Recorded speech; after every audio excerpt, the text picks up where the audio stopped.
하나님의 말씀, 구약 성경 창세기 36장 1절을 보겠습니다. 창세기 36장 1절 말씀 보겠습니다. 제가 읽겠습니다. 에서 곧 에돔의 대략이 이러하니라. 에서가 가나안 여인 중 헷 족속 중 엘론의 딸 아다와 히위 족속 중 시브온의 딸 아나의 소생 오홀리바마를 자기 아내로 취하고 또 이스라엘 딸 느바요의 누이 바스맛을 취하였더니 아다는 엘리바스를 에서에게서 낳았고 바스맛은 루엘을 낳았고 오홀리바마는 여우스와 알람과 고라를 낳았으니 이들은 에서의 아들이요 가나안 땅에서 그에게 낳은 자더라. 네, 5절까지 먼저 읽어드렸습니다. 우리 교재는 성경 강론 1권이고요.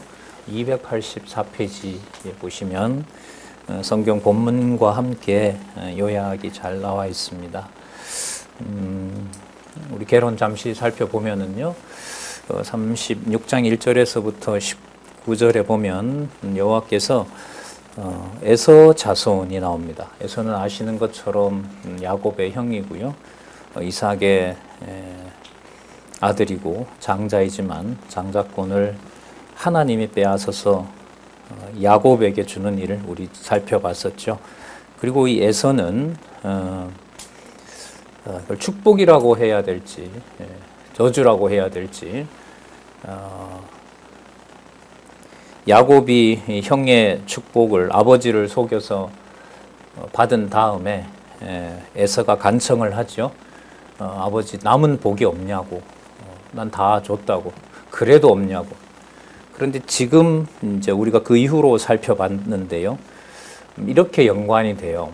야곱에게 주신 자손 땅 통치 언약과 관련해서 에서에게 남은 그 복은 야곱에게 준 복과는 다릅니다. 야곱에게 준 복은 자손이 태어나든 땅을 정복하든 그 다음에 어떤 통치자가 태어나든지 간에 그것은 여호와를 기억하게 하는 여호와의 이름으로 진행이 됩니다. 자, 그러니까 에서가 번성할 수도 있고요. 야곱이 번성할 수도 있어요. 근데 중요한 것은 뭐냐면 야곱이 번성할 때 여호와께서 약속하신 대로 야곱은 여호와를 찾게 합니다. 그게 너무 중요한 거예요. 그리고 에서에게는 오늘 이제 이게 나오는데 에서는 먼저 왕국을 건설합니다. 자손 땅 통치, 자손이 있어야 되고요. 그 다음에 땅 정복이 있어야 되고 그 다음에 통치자가 오는데 에서는 야곱보다 훨씬 일찍 또 야곱은 후손들이 애굽으로 가잖아요. 그 사이에 가나안 땅 남부죠. 사해바다 밑에 거기에 엄청난 왕국을 세웁니다. 천연의 요새라고 하죠. 바로 이제 암벽이 뒤를 받쳐주고 있어서 어느 민족이든 쳐들어올 수 없는 그런 강국을 만듭니다. 왕국을 만든단 말이죠. 그런데 중요한 것은 그 왕국이 번성하더라도 누구의 이름을 보여주지 않는다는 거예요. 여호와의 이름을 보여주지 않는다는 거예요.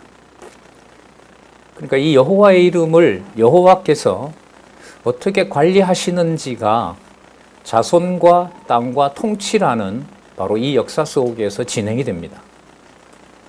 지난번에 얼핏 말씀드렸습니다마는 36장 내용을 빼고 35장을 읽고 37장, 사실 37장도 아니에요. 야곱 자손이 12아들, 그 야곱의 라헬의 몸종이었죠. 빌하를 간통한 첫 번째 아들 르우벤을 포함한 자손을 지난번에 35장 끝에 살펴봤죠. 자, 그러면 이제 12아들이 된 거죠. 그러면 이 12아들이 생육하고 번성했다라는 내용이 37장에 나와야 되는데 37장에 가면 요셉 사건이 갑자기 나옵니다. 그리고 이 내용은 어디까지 이어지냐 하면 적어도 창세기 47장까지 48장까지 이어져요. 왜냐하면 49장에 누가 나오냐면 35장에 나왔던 12아들들이 야곱으로부터 축복받는 내용이 나와요. 근데 그 사이는 그러면 누구 얘기냐면 요셉 얘기예요. 내용으로 보면. 그러면 요셉을 중심으로 이야기가 흘러가느냐? 의미가 그게 아니라는 거죠.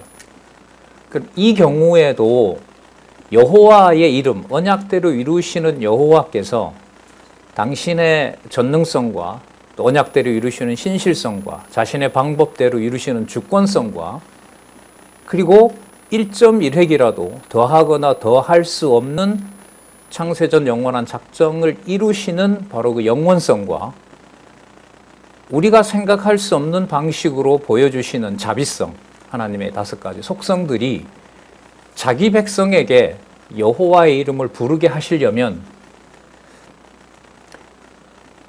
이방인들에게는, 버린 자식에게는 여호와의 이름을 점점 부를 수 없도록 해가시는데 자기 백성들에게도 언약 자손들이 자신의 방법과 자신의 감정과 자신의 어떤 지식으로 여호와의 이름을 부르지 못하게 한다는 거예요.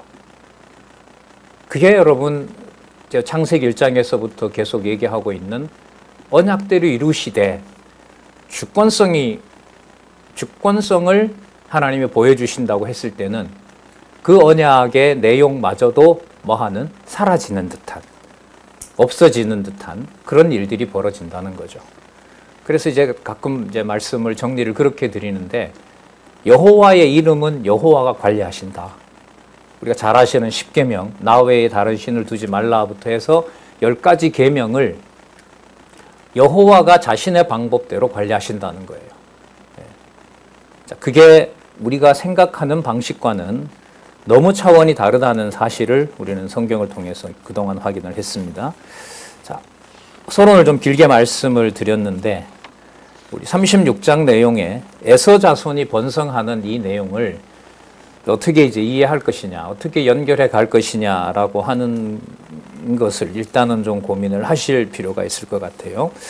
자, 일단 본문을 보면서 같이 좀 이렇게 고민을 하고 연결을 해가 보도록 그렇게 하겠습니다. 36장 1절에서부터 19절에 보시면 에서 자손이 족속들마다 누구를 세워요? 족장을 세워요. 이게 나라거든요. 자, 아까 말씀드린 대로 나라가 있으려면 자손도 있어야 되고 땅도 있어야 되죠.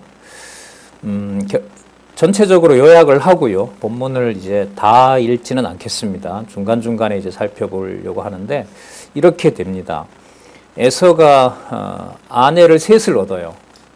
셋을 얻고 5 아들을 통해서, 자, 셋을 얻고요. 5 아들을 통해서 제일 먼저 19장까지 나타난 내용은 뭐냐면 14족장이 나타납니다. 그러니까 나라를 세울 수 있는 기틀이 마련이 되는 거죠. 자, 6절에 보시면은요. 참 참고인데요. 4절에 보시면 아단은 누구를 낳는다 그러죠? 엘리바스죠. 그 욥 친구 엘리바스는 아니에요. 대만 사람 엘리바스는 아닙니다. 그런데 욥도 여러분 에서의 후손이죠. 욥이 에서의 후손입니다. 그리고 그러니까 참 재미있는 건데 36장을 읽으시고요. 욥기에 가서 욥과 욥의 친구들이 어디 출신이고 그들이 얼마나 지혜로웠는지를 우리는 욥기에 가서 확인할 수 있어요. 그러니까 그 사람들의 기원을 어디서 확인할 수 있느냐?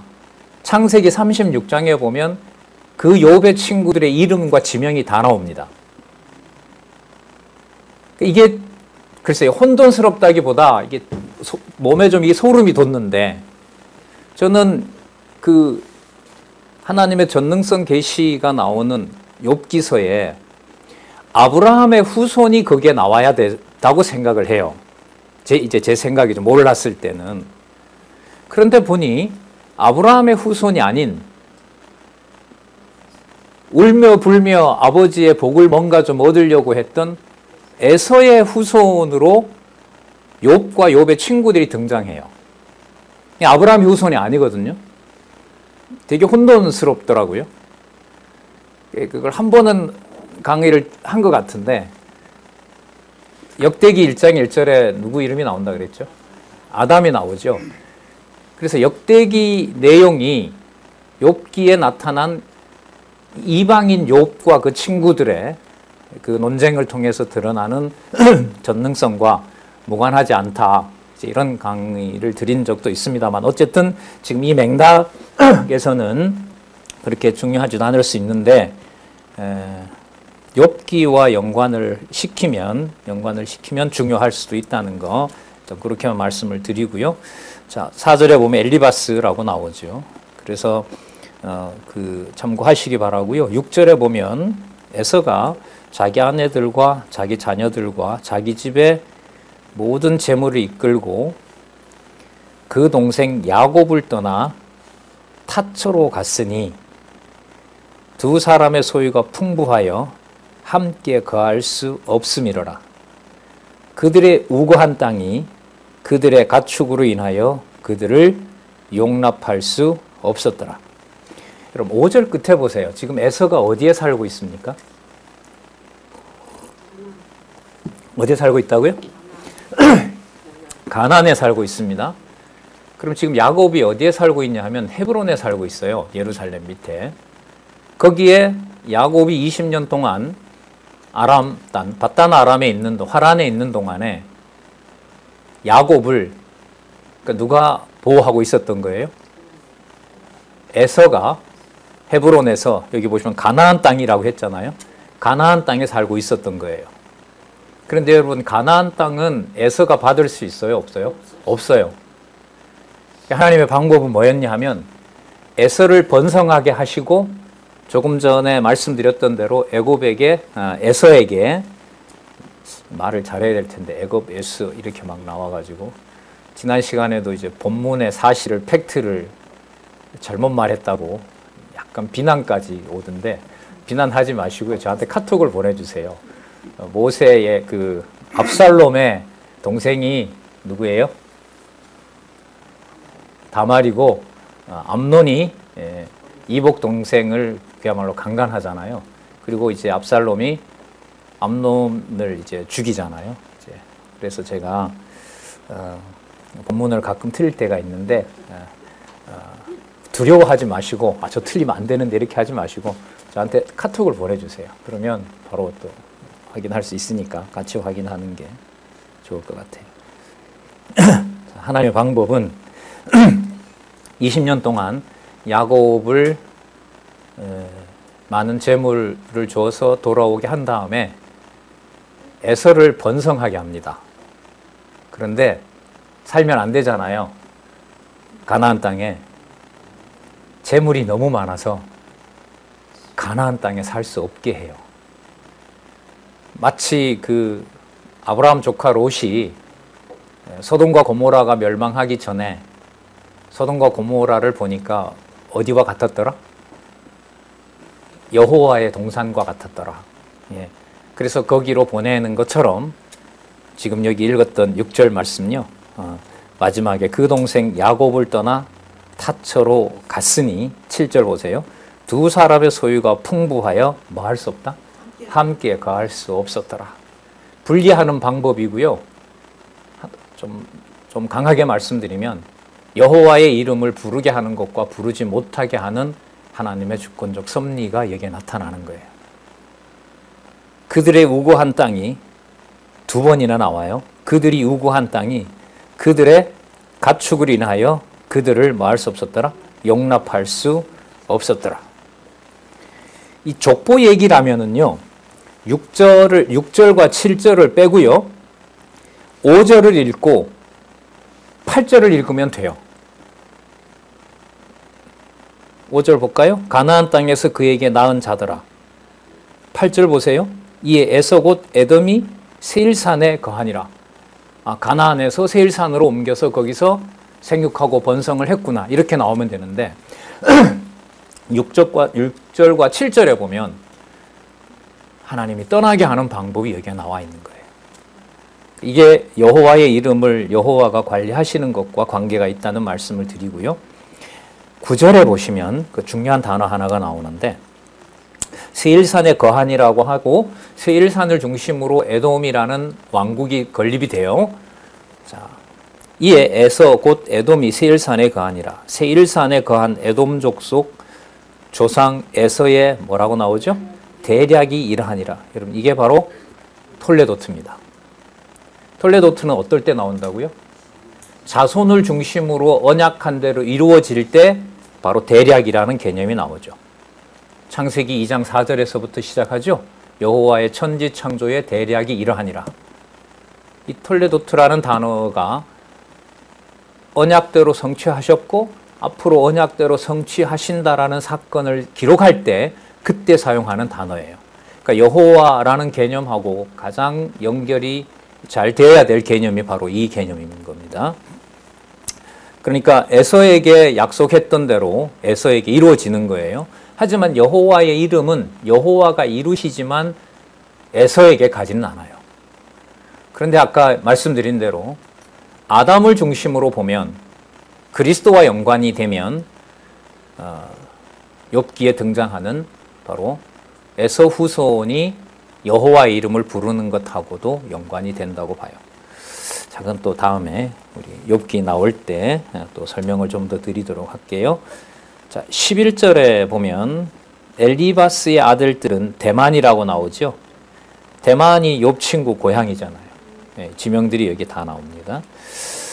자, 그다음 15절에 가서 볼게요. 에서 자손 중 족장은 이러하니라 라고 해서 에서 장자 엘리바스의 자손에 보면 자, 대만, 오말, 스보, 그나스, 고라, 가담, 아말렉도 여기에 들어갑니다.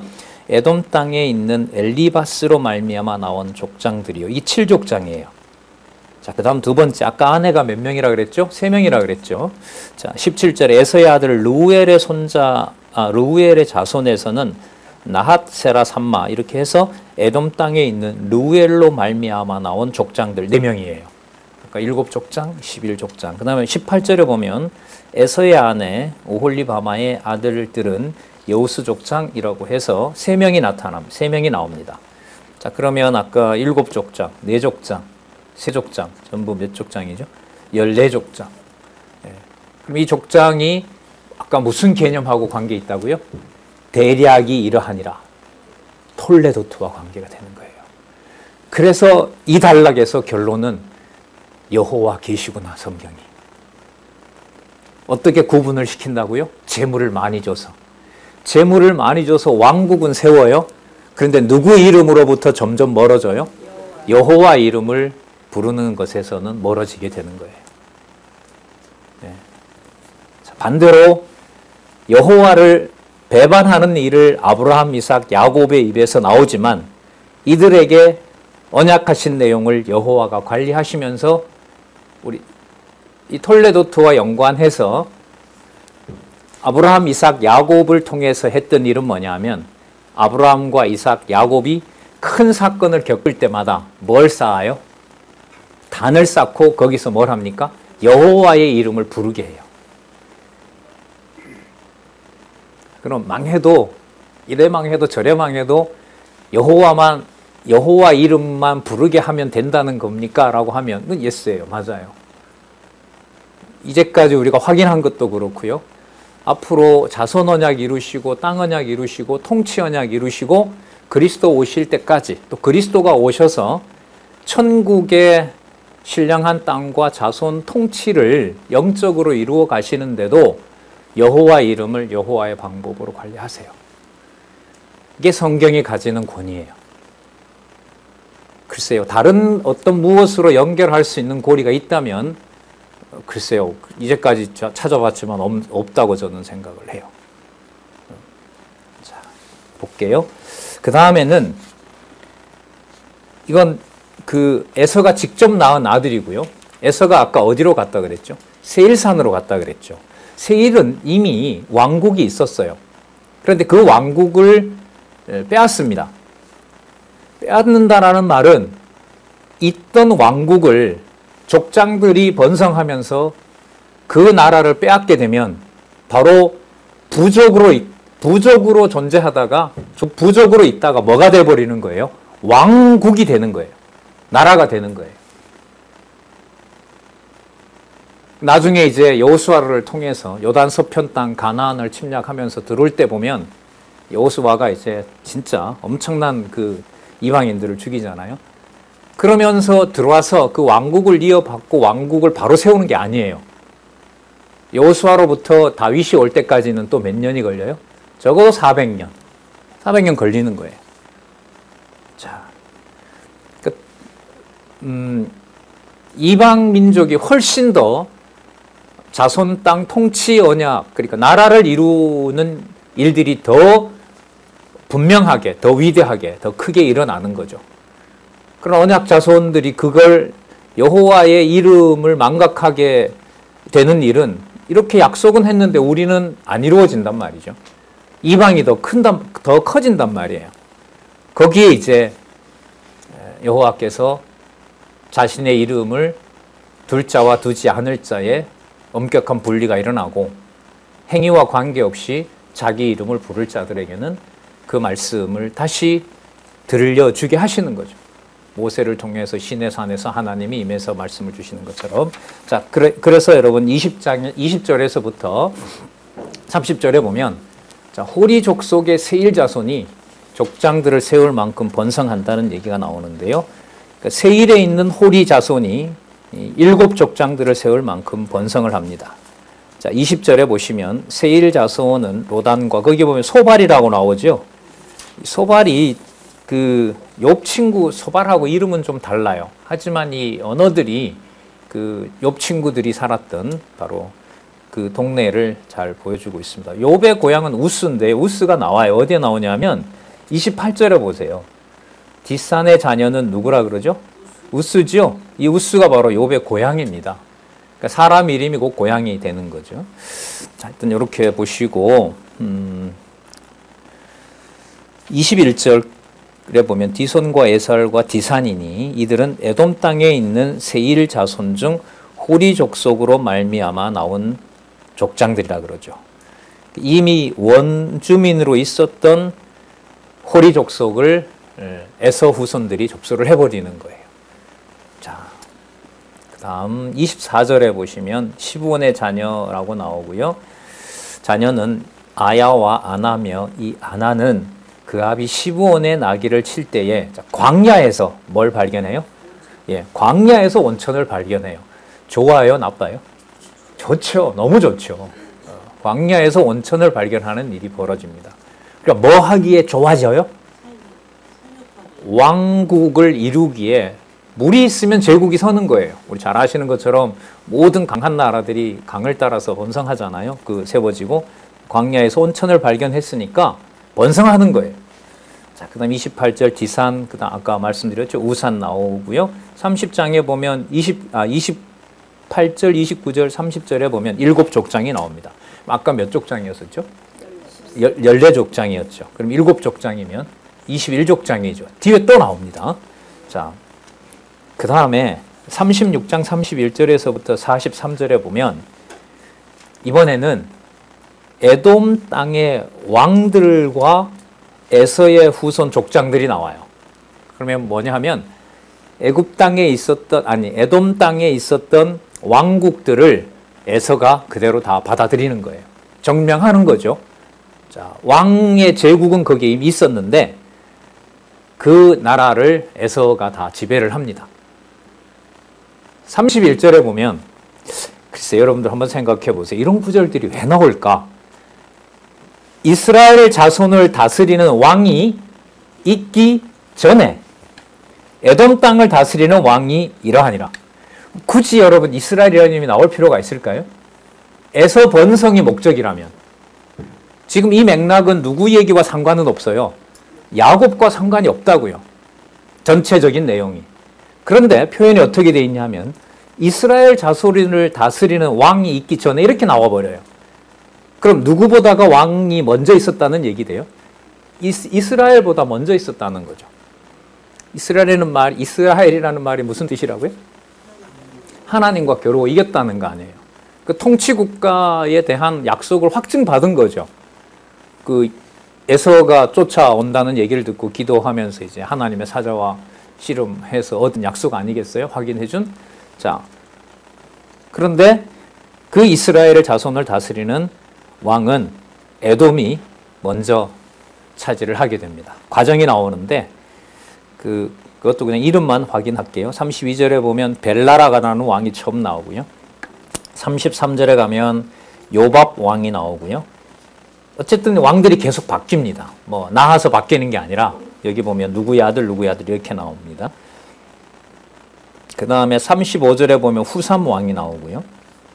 그 다음에 보면 하다도 왕이 나오고요. 36절에 넘겨보겠습니다. 그 다음에 38절, 37절에 보시면 삼나가 죽고 유브라데 하숫강 르호봇의 사울이 그를 대신하여 왕이 됩니다. 그러니까 이게 만약에 유브라데 강에서부터 에돔 족속까지라면은요, 요단강 동편 땅 남부를 거의 에돔 족속이 지배하고 있는 일이 돼버립니다. 그래서 나중에 출애굽해서 요단 동편 땅 지역을 루벤, 갓, 므낫세 반지파에게 주기 전에 요단 동편 땅으로 갈 때 에돔이 막아버리면, 인간적으로요, 뭐 에돔이 막아버리면 요단 동편 땅을 점령할 수가 없습니다. 그럼 그게 이미 언제 확보가 됐느냐? 지금 여기에서 벌써 에돔이 왕국으로 벌써 자리를 잡게 되는 겁니다. 그러니까 하나님께서 하나님의 능력으로 요단 동편 땅과 서편 땅을 점령하게 해서 왕국을 주지 않으면 불가능한 상황이 되는 거죠. 그리고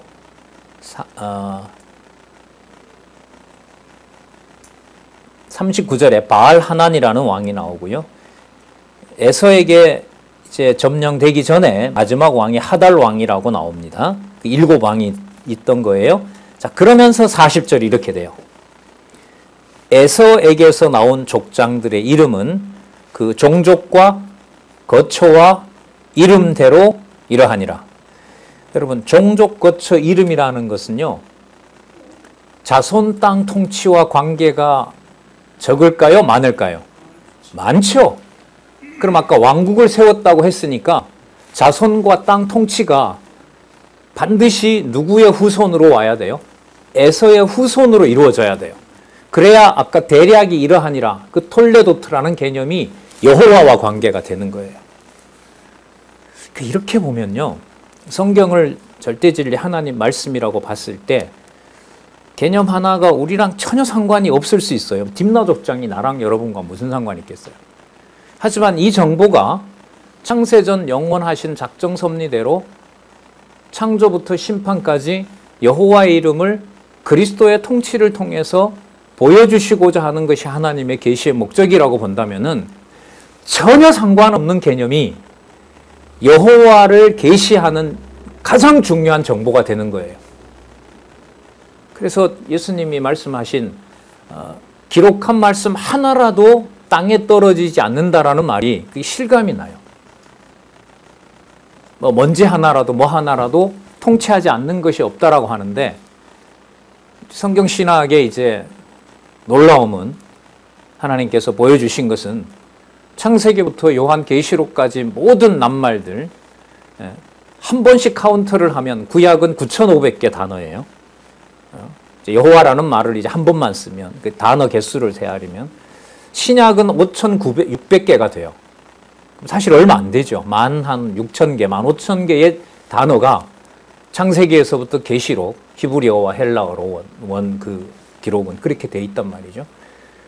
그 언어 하나하나가 그 문법적인 구조를 가지잖아요. 뭐 주어다, 동사다. 그렇게 돼야 이제 우리가 이해가 되니까. 그 개념 하나하나가 정보로 보면 전혀 무관하지만 여호와 계시라는 진리라는 차원에서 본다면 전부 하나님의 속성을 계시하시고 하나님의 능력을 계시하는 말씀이 된다는 거죠. 요즘 대학반 하잖아요. 오전에 히브리서 4장 12절 13절 혼과 영과 관절과 골수를 찔러 쪼개기까지 하신다는 거잖아요. 그러니까 영혼의 단위라고 하는 게 하나님이 관리하실 때에는 어떻게 움직이냐에 따라서 단순한 정보로 전락하느냐, 어디에 존재하는 하나님의 존재를 계시하는 말이 된다? 하늘에 존재하는. 시간 이전의 세계, 이 내용이 지금 우리가 본문을 연결해가면서 이 사건 다음에 이 낱말 다음에 예를 들면 42절에 대만 족장이라는 말 다음에 저기 욥기에 가서 이제 대만은 여기 나오고 안 나와요. 어디 나오냐면 저기 욥기에 가야 나온단 말이죠. 그럼 그 사이에 있는 것들을 여호와로 연결을 시키게 되면 전체가 누구 이름과 관련된 영원한 진리가 된다? 여호와와 관련된 진리가 된다는 거죠. 이런 구성의 책은 없어요. 이런 구성의 책은 없어요. 자, 그래서 여러분 지금 보고 있는 36장 내용도 이스라엘이라는 말이 딱 한 번 나오지만 이스라엘이라는 말이 조금 전에 나왔잖아요. 이스라엘 자손을 다스리는 왕이 있기 전에 에돔 땅을 다스리는 왕이 이러하니라 라고 해서 이스라엘이라는 말이 약속과 관련된 개념으로 한 번 나오지만 의미로 보면 전체가 이스라엘이라는 말을 중심으로 36장이 구성이 되고 이스라엘과 연관이 되기 때문에 누구의 이름과 직결된다? 여호와의 이름과 직결된다는 거예요. 그래서 그렇게 정리를 저는 하는데 여러분도 그러시라고 봐요. 지난 인생 태어나서 지금까지 앞으로도 그렇고 모든 사건과 모든 내 일과 교인 지체들과의 관계, 가족교회와의 가정교회의 관계 그 모든 일체 사건들이 누구라는 이름으로 연결고리가 되지 않으면 해석이 안 된다? 여호와 계시라는 것으로. 그게 여러분들과 제가 확인하고 있는 것이고요. 앞으로 다가올 시간도 바로 거기에 맞춰져 있다는 거죠. 방식은 저도 모르겠어요. 상상할 수 없는 거로 지금 성경은 나오고 이제 우리가 1권인데 이게 18권까지 만약에 간다면 심장이 터져요. 담아낼 수가 없어요. 담아낼 수가 없어요. 자, 그 다음 또 볼게요. 자, 42절에 보면 11족장입니다. 그나스 대만 이렇게 쭉 해서 11족장이 나오고요. 43절에 보시면 막디엘 이람 족장이라 그들은 또 나옵니다. 그 구역과 무엇을 따른 그 구역과 거처를 따른 에돔 족장들이며 에돔 족속의 조상은 누구였더라? 에서였더라. 그러니까 에서로 시작해서 에서로 마치는 거예요. 그리고 핵심 개념이 뭐였다고 그랬어요? 톨레도트, 대략이 이러하니라. 대략이 이러하니라는 것은 무슨 개념을 중심으로 설명이 된다? 이스라엘의 왕을 중심으로 에서를 소개하고 있다. 그래야 이제 37장에서부터 큰 주제죠. 창세기 37장부터 민수기 30장까지 무슨 언약 성취 섭리? 자손 언약 성취 섭리라는 이 놀라운 단원이에요. 이걸 창세기, 출애굽기, 레위기, 민수기, 신명기 그 모세오경이라는 그 유대인들의 전통을 아주 무의미하게 만들어주는 첫 번째 사건이 36장에서 이렇게 여호와의 언약 섭리로 단락을 나누고 창세기 37장에서부터 출애굽기 들어가, 레위기 들어가, 민수기 다 들어가는 것도 아니고 민수기 30장까지만 들어가. 도대체 이런 단락이 어디 있습니까? 참. 자, 구역과 거처는요, 조금 전에 나왔던 거처와는 이게 또 다른 개념이에요. 거처는 이게 이제 거와 처로 되어 있는 말인데 무슨 뜻이냐면 개인이 반드시 대가를 지불하고 산 땅, 그걸 거처라고 합니다. 아까 있던 거처라는 말하고는 달라요. 다른 단어예요. 우리는 이제 같이 번역을 했는데 무슨 뜻이냐면 반드시 내가 내 금액을 주고 지불한 땅이어야 돼요.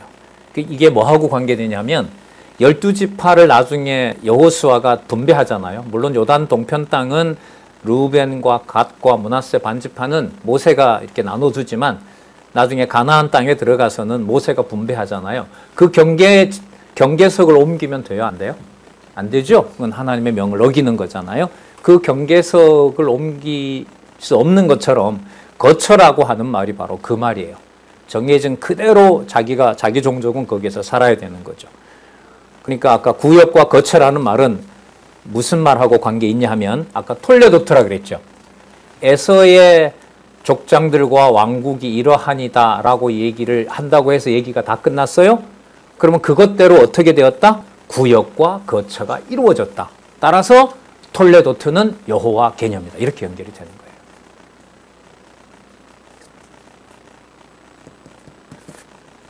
자, 참고로 대만 족장은요, 나중에 그 소선지서 있죠. 아모스나 하박국에 가면 에돔 족속 전체를 얘기를 할 때 여기에 나오는 11족장 가운데 대만 족장을 대표적인 언어로 씁니다.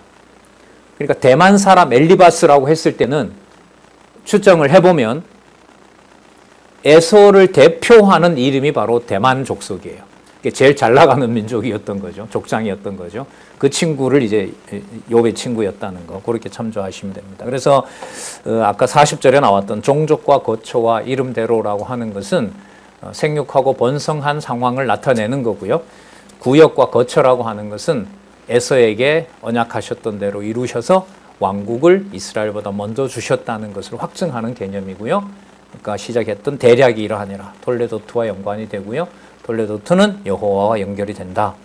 자, 지금 여러분 말씀드린 게 저기 언약과 성취 섭리도에 동그라미 10개를 수직으로 세워서 말씀드린 거예요. 수직으로 세운 내용이 여러분들 보시는 개론 구조 10단계인 거예요. 저게 여러분들과 저의 머릿속을 오늘 이 시간부터 바로 이 자리에서 과거와 미래로 연결을 시키면서 위로 올라가면 마지막 누구 이름요? 여호와 이름. 너희들에게 여호와를 알게 하려 함이니라. 바로 여호와 계시와 관계가 되는 거죠. 예. 그래서 우리가 주어 찾기, 여호와라는 주어를 확인해 주는 것, 이게 성경을 안내하는 자의 유일한 의무인 거죠. 예. 하나님 그래서 세워놓고 또 많은 동력자들이 그렇게 지금 살아가게 하시는 거죠. 자, 정리를 좀 해야겠죠. 어디를 보시냐면 289페이지 밑에서 두 번째 단락 27장에서부터 36장은 야곱의 언약 계승에 대한 섭리를 계시하신 내용이고요. 자, 그 근거는 어디냐 하면 여기에서는 여러 곳이 있어요. 하지만 289페이지에서는 대표적인 구절이죠. 창세기 17장 7절. 내가 내 언약을 나와 너와 내 대대 후손의 사이에 세워서 영원한 언약을 삼고 너와 내 후손의 하나님이 되리라. 아브라함에게 약속하셨던 사실에 근거해서 이삭에게 이런 일이 성취되도록 하신 거죠. 자, 그리스도에 대한 예표로서의 모형과 그림자이라는 거 확인하고요. 그 다음 290페이지 12장에서부터 36장까지. 자, 화면에도 나오죠. 선민의 열조와 언약. 선민 아브라함, 이삭, 야곱. 이렇게 해서 열조와의 언약이 나타나고요. 자, 큰 단락 창세기 1장에서부터 36장 그 네 번째 단락이죠. 창세기 1에서 36장은 하나님께서 여호와의 언약 섭리에 대해 계시하신 내용으로 인류의 시조를 비롯하여 선민의 열조에게 언약하신 섭리를 계시하신 것이 분명하게 확인되었다. 그 다음 창세전 근거. 여호와 하나님께서 창세전에 작성하신 영원한 뜻의 바탕을 두고 있다. 그 다음에 구약 근거. 창세기에서부터 에스더까지 이렇게 되어 있으므로 창세기 1장에서부터 36장까지 이렇게 되어 있습니다. 지금 소개받은 거예요. 그리고 이것은 신약의 메시아에 대한 언약입니다. 계시록 21장 6절 마지막 아담 메시아에서 완전히 성취해 주실 언약 섭리에 대한 특별 계시입니다. 그 목적은 290페이지 계시 목적은 영원하신 하나님의 존재와 속성의 영광을 선포하실 뿐만 아니라 첫 아담에게 수립한 언약대로 만물을 그리스도의 발 아래 복종케 하심으로 택자들이 예수가 그리스도이심을 믿음으로 하나님의 언약대로 성취하시는 여호와이심을 깨달아 알고 경외하며 섬기게 하려 하는 데 있다. 그럼 경외하고 섬기게 하며 여호와의 이름을 누가 부르게 해요? 맞아요? 네, 창세기 1장에서부터 36장 매장 모든 사건에서 여호와 하나님의 이름을 여호와께서 관리하시고 여호와께서 자신을 섬기게 하고 여호와를 경외하게 하신다는 거, 그 중심으로 연결하지 않았던 본문은 없었어요. 자, 그래서 창세기 1장에서부터 지금 살펴본 3장 에돔과 관련된 에서 자손의 번성과 관련해서 여호와 하나님의 언약 섭리를 37장부터 이루어 나가시는 연결고리로 삼았다는 것은 너무너무 흥미로운 내용이에요. 그러니까 아까 이스라엘의 왕이 있기 전에 에돔이 먼저 왕을 세웠다는 말은 누구에게 통치 언약을 이룰 수밖에 없다는 근거가 되는 거예요? 이스라엘에게. 그렇죠? 이스라엘에게 이룰 수밖에 없다는 근거가 전체 내용상의 지배는 에서 얘기지만 의미로 보면 아까 나왔던 바로 그 구절이었던 거예요. 이스라엘의 왕. 여기에 맞춰진 내용이게 되고요. 그러면 기대를 할 수가 있어요. 그러면 37장이 36장과 연관이 되고 미리 우리가 알고 있지만은 36장에서부터 민수기 30장까지 창세기 36장에서부터 민수기 30장까지 그러면 에서 사건과 연관된 게 무엇이 있느냐? 그럼 아까 확인을 같이 했던 거예요. 에서는 왕국을 세웠고 아직 이스라엘은 뭐가 없다? 왕국이 없다. 그러나 그 이루어진 에서의 번성을 하나님은 언약대로 하셨다. 언약대로 하신 거예요. 그럼 하나님께서 에서를 통해서 언약대로 이루신 거라면 누구에게 준 약속이 이루어지고 있는 거죠? 이스라엘에게 약속한 내용이 이루어지고 있는 겁니다. 그래서 37장에도 요셉 이야기가 주를 이루고 형들에게 시기받는 내용이 나오지만 그 내용은 내용인 거예요. 거기에 내용을 무시하면 안 되죠. 본문을 무시하진 않지만 앞부분과 연결을 하면서 성경신학에서 주장하는 여호와 계시라는 것으로 어떤 방향으로 가고 있는지는 본문을 통해서 그 내용들이 다 연결이 돼야 돼요. 여러분 종교개혁이 일어났던 독일에서 제일 먼저 1517년에 일어나고요. 100여 년 지나면서부터 하도 성경권이 하니까 성경이 그러면 논리적 통일성이 있느냐라는 물음이 나왔어요. 통일성이 없는 거죠. 합리적인 어떤 이성의 어떤 그 논리로 봤을 때는 근거와 전제가 성립할 수가 없는 거예요. 그러니까 그러므로가 붙지를 않아요. 가장 근본적인 원인은 뭐였을까요? 본문에 보면 누구 이름이 나오니까. 여호와만 나오면 다 좋은데 사람 이름이 나오거든요. 그리고 또 사람은 자유의지가 있다고 또 전제를 하고 봐요. 그러면 도덕적인 감정 보면 여러분 이해되는 내용이 많아요? 안 되는 게 훨씬 많아요? 안 되는 게 훨씬 많아요. 도저히 읽을 수 없게 하는 거예요. 예. 그러면서 아시는 것처럼 서구 개신교 역사 500년은 지금도 코로나 때 몇천 개가 문 닫고요. 그 다음에 지금도 그렇고요. 미국도 그렇고요. 그러니까 여러분 단어 하나가 여호와라는 이 개념 하나가 성경 전체를 땅에 있는 문자고 정보지만 우리가 살펴봤던 대로 땅에 꽂아놓은 사다리에 하나님의 사자가 오르락 내리락하며 어디로 연결을 시킨다? 하늘로 연결시키는 바로 그 사건들을 우리가 지금 수평으로 말씀을 통해서 본문을 통해서 확인을 해가고 있다고 보시면 됩니다. 자, 큰 장이 바뀝니다. 자선언약 성취섭리 창세기 37장부터 민수기 30장까지 그 본문의 성경 강론집에 보시면 출애굽기 18장까지 언약 자손의 번성이 나오죠. 먼저 그 다음에 출애굽기 19장부터 레위기 27장까지 시내산 언약을 수립합니다. 이건 법이에요. 그러니까 뭐 다음에 뭐가 주어지죠? 언약 자손에 번성한 다음에 뭐가 나와요? 법이 나와요. 이것도 진짜 몸 이렇게 떨리는 일이에요. 이게 출애굽기 19장은 출애굽한 다음 1년 후부터 일어나는 사건이거든요. 그럼 그 전까지는 이스라엘 백성들은 어디에 살았죠? 애굽에 살았고 애굽의 통치를 받았던 거죠. 자, 요단강을 건너서 이제 시내산 앞에 도달했을 때 하나님이 모세를 불러서 이제 법을 주는 거예요. 법은 뭐 여러분들 우리가 지금 온몸으로 느끼고 있잖아요. 대통령도 그 법을 훼손하면 형사처벌 받아요. 내란죄에 해당된다는 거 아니겠어요? 그러니까 법이 곧 뭐가 되는 거냐? 국가가 되는 거예요. 그러니까 국민이 국민일 수 있는 조건이 뭐냐 하면 법인 거예요.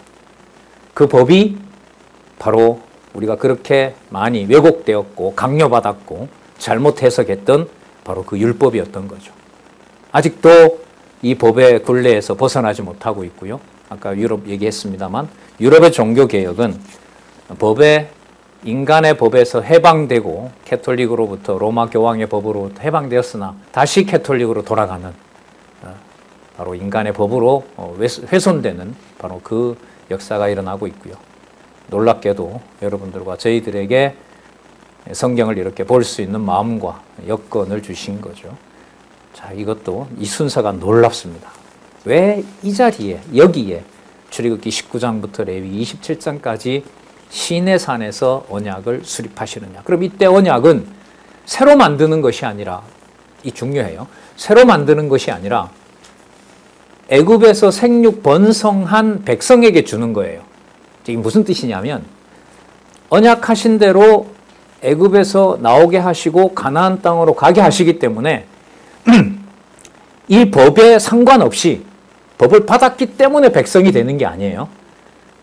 반대인 거죠. 하나님의 백성으로 하나님이 함께 하신다고 약속을 했으므로 하나님이 증명을 해 주셔야 돼요. 너희들이 누구 백성이다? 여호와 하나님의 백성임을 증명을 해줘야죠. 그 방법이 바로 뭐냐면 바로 법을 주시는 거죠. 그 법은 의미는 창세기부터 요한계시록까지 그리스도가 통치하는 하늘나라의 법, 바로 하나님의 말씀에 대한 바로 예표가 되는 거예요. 그래서 우리 교회 동역자 협회 몰록께서 만드신 원리 13조에 보면 법은 뭐밖에 없다? 성경밖에 없다. 이렇게 되는 거예요. 이 순서도 재밌습니다. 그 다음에 민수기 1장에서부터 30장까지 뭐라고 나오냐면 광야 시련과 교훈이죠. 여러분, 광야 시련 중에 가장 큰 사건이 뭐죠? 40년 동안 여러분 가장 큰 사건이 뭡니까? 두 사람 빼고 싹 죽이는 일이에요. 그러니까 제1세대는 어디로 들어갈 수 없어요? 땅에 들어갈 수가 없어요. 모세도 들어갈 수 없습니다.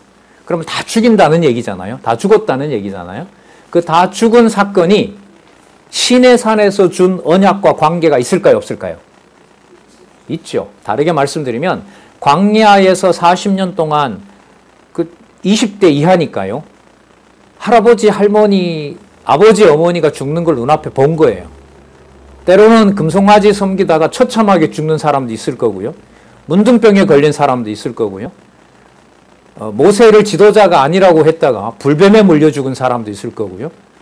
땅이 꺼져서 수백 명이 동시에 죽는 처참한 것도 봤던 거죠. 제가 계산해 봤잖아요.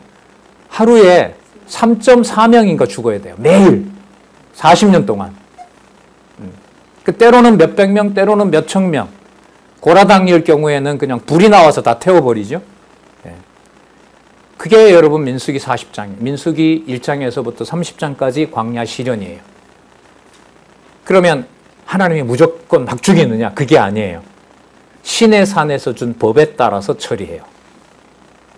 그러면 법에 의해서 처리를 한다 하더라도 그 법은 애초에 언약 자손임을 확증하는 것으로 줬기 때문에 법이 아무리 심각하게 집행이 된다 하더라도 누구의 백성은 반드시 존재해야 돼요? 여호와의 백성은 존재해야 돼요. 왜? 그 법이 먼저 있었던 게 아니거든요. 이걸 여러분 갈라디아서에서 설명하고 있거든요. 로마서에서 설명하고 있어요. 법 있기 전에, 여러분 율법과 제 그리고 은혜 책 잘 아시죠? 율법과 제 그리고 은혜에서 율법 있기 전에 뭐가 있었어요? 은혜가 있었던 거죠. 율법과 함께하는 은혜도 있어요. 율법과 함께하는 은혜가 민수기서라면은요, 율법 있기 전에 내 자손이다라고 확정해 준 것은 바로 율법과 관계없는 은혜가 있는 거예요. 그게 자손 언약 성취 섭리가 먼저 나오는 이유가 되는 거예요. 그래서 여러분, 우리가 내 생활을 얘기를 할 때 무엇이 결과고 원인이냐라는 것을 인간은 찾을 수밖에 없어요. 아, 이렇기 때문에 내가 그렇게 했지. 그때 그게 제대로 이렇게 됐었다면 여기에 이렇게 되겠지. 그 인과관계를 우리가 만드는 거죠. 성경도 그 인과관계로 되어 있어요. 그래서 말씀드렸잖아요. 모든 수천 가지의 내용들을 읽어 나갈 때 큰 틀로 보면 전부 그러므로다. 왜? 그러므로여야 여호와께서 언약한 대로 성취되는 거니까. 하지만 주권성으로 보면 그러므로가 안 돼요. 훨씬 뭐가 더 많아요? 그러나가 많아요. 이러면 안 되지. 그런데 이게 뭐야? 이게 훨씬 더 많아요. 거기에 여호와의 뭐가 드러난다고요? 주권성이 드러난다는 거예요. 그래서 여러분 이 자손 언약 성취 섭리의 큰 세 구조, 언약 자손의 번성과 신해선 언약 수립, 그 다음에 이어지는 민수기 1장과 30장이 전부 죽는 내용이고 새로 태어나는 이 백성을 법에 의해서 하나님께서 당신의 약속을 보존하시는 섭리가 나온다는 이 틀이 이해가 될 때 참 뭐라고 말을 할 수가 없을 정도로 이게 진짜 소름 돋고 떨리는 그런 기억이 또 생각이 나네요.